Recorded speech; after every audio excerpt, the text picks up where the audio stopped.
السلام علیکم پیارے بچوں، وقت ہوا ہے ایک اچھی سی سٹوری کا۔ ایک گھنے جنگل میں ایک شیر رہتا تھا اور وہ بہت خونخوار تھا۔ جانوروں پر ظلم کرتا اور انہیں کھا جاتا تھا۔ تو تمام جنگل کے جانور اس سے ڈرتے تھے۔ جو بڑے جانور ہیں جیسے ہاتھی، زیبرا، زرافہ، یہ سارے جانور بھی اس سے خوف زدہ تھے۔ وہ اپنی کچھار سے نکلتا اور دھاڑتا ہوا دور تک جنگل میں چلا جاتا، اور جب بھی اس کے سامنے کوئی کمزور جانور آتا جیسے ہرن، خرگوش، اس کو پکڑ کے کھا جاتا۔ جنگل کے تمام جانور اس سے خوف زدہ تھے، اور لومڑی بہت چالاک تھی جو اس شیر کے آس پاس رہتی تھی۔ روزانہ آ کے شیر کی تعریفیں کرتی اور اسے واہ واہ کہتی کہ آپ تو بہت اچھا کام کر رہے ہیں، اور پھر شیر اس لومڑی کو کچھ نہیں کہتا تھا۔ وقت گزرتا گیا اور تمام جانور اسی طرح پریشانی میں رہنے لگے اور ترکیبیں سوچنے لگے کہ کیا کیا جائے کہ کسی طریقے سے اس شیر سے جان چھڑائی جائے۔ ہاتھی جو ہے وہ زرافے کو کہنے لگا کہ بھائی کوئی ترکیب سوچیں۔ زرافے نے کہا بھائی میرے پاس تو کوئی ترکیب نہیں ہے۔ اگر میں اور آپ جاتے ہیں اور شیر پر حملہ کرنے کی کوشش کرتے ہیں تو شیر تو ہمیں بھی نقصان پہنچائے گا، لہذا خوف کی وجہ سے وہ اس کے قریب ہی نہ جاتے۔ اور لومڑی جو ہے وہ اس کی تعریفیں در تعریفیں کرتی اور کہتی کہ واہ شیر واہ، آپ تو بہت ہی اچھا کام کر رہے ہیں، آپ تو بہت ہی اچھا کام کر رہے ہیں۔ شیر اس پہ بہت خوش ہوتا اور اپنی خونخواری کی بنیاد پر ظلم کو جاری رکھتا۔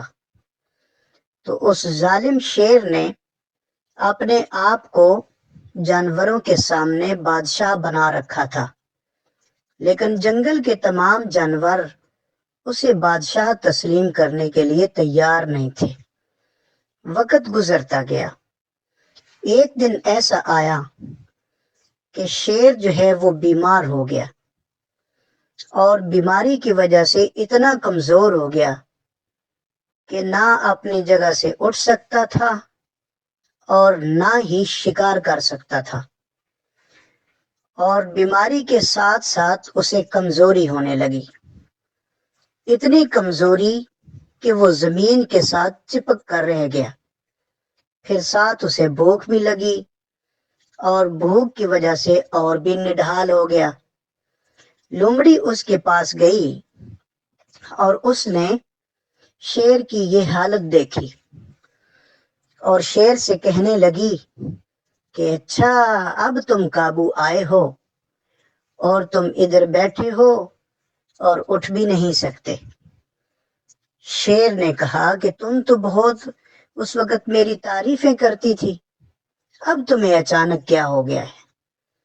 تو لومڑی تو چالاک ہوتی ہے، اس نے کہا وہ تو میں اس وجہ سے کرتی تھی تاکہ اپنی کسی طریقے سے جان بچاؤں، تو میں نے اپنی جان بچائے رکھی، اور اب مسئلہ یہ ہے کہ آپ کی جان کوئی بھی نہیں بچائے گا۔ جنگل کے تمام جانور پہلے ہی آپ سے خوف زدہ ہیں اور آپ سے نفرت کرتے ہیں، اس وجہ سے یہاں ہی رہو۔ شیر نے اس کی منت سماجت کی کہ لومڑی بھی جنگل میں جاؤ اور میرے لیے کچھ کھانے کے لیے لے آؤ۔ لومڑی نے کہا اچھا تو صرف ایک ہی حل ہے، میں کسی اور جانور کو تو تمہارے پاس نہیں لا سکتی، تم مجھے پکڑو اور مجھے ہی کھا جاؤ اگر تمہارے اندر ہمت ہے تو۔ شیر نے کہا چلیں یہ بھی اچھا ہے۔ شیر نے اپنی پوری کوشش کی اٹھنے کی، لیکن وہ اپنی جگہ سے ہل بھی نہ سکا۔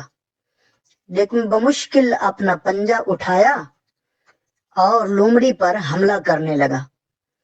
لومڑی بھاگ کر اس کی کچھار سے باہر نکل آئی اور جنگل میں کہیں گم ہو گئی، اور اپنی جگہ پر ہنستی رہی، مسکراتی رہی، اور دوسرے جا کے جانوروں کو بتایا کہ شیر عنقریب مر جائے گا، کیونکہ وہ اتنا کمزور ہو گیا ہے کہ وہ اپنی جگہ سے اٹھ بھی نہیں سکتا۔ تو تمام جانور اس بات پر خوش ہو گئے۔ دوسرے دن انہوں نے شیر کی کچھار کے پاس شیر کی حالت دیکھنے کے لیے جمع ہوئے۔ انہوں نے دیکھا کہ شیر اپنی کچھار میں مرا پڑا ہے۔ پھر تمام جانور اکٹھے ہوئے اور انہوں نے اپنے بادشاہ ایک اچھے شیر کو بنا لیا۔ اب دوبارہ سے اس جنگل کی رونقیں لوٹ آئیں۔ ہر جانور اپنی اپنی جگہ پر خوش رہنے لگا۔ دیکھو بچوں، اس کہانی سے ہمیں یہ سبق ملتا ہے کہ جو ظلم کرتا ہے تو لوگ اس سے نفرت کرتے ہیں، جیسا کہ شیر ظالم تھا اور اس سے تمام جنگل کے جانور نفرت کیا کرتے تھے۔ جب ہم کسی پر ظلم کریں گے تو ظاہر ہے دوسرے ہم سے نفرت کریں گے۔ تو نفرت کی بجائے محبت اور پیار سے رہنا چاہیے، دوسروں کی ہیلپ کرنی چاہیے، دوسروں سے نرمی سے پیش آنا چاہیے، اور اس طریقے سے محبت کو، احترام کو آپس میں عام کرنا چاہیے۔ تو ظالم شیر کا جیسے انجام ہوا تو ظالم انسان کا بھی وہی انجام ہوتا ہے۔ وہ گھر میں ہوتا ہے، بیمار ہوتا ہے، اس کی عیادت کے لیے بھی کوئی نہیں آتا۔ تو اس لیے پیارے بچوں، اپنا خیال رکھنا اور اس کہانی پر عمل کرنا۔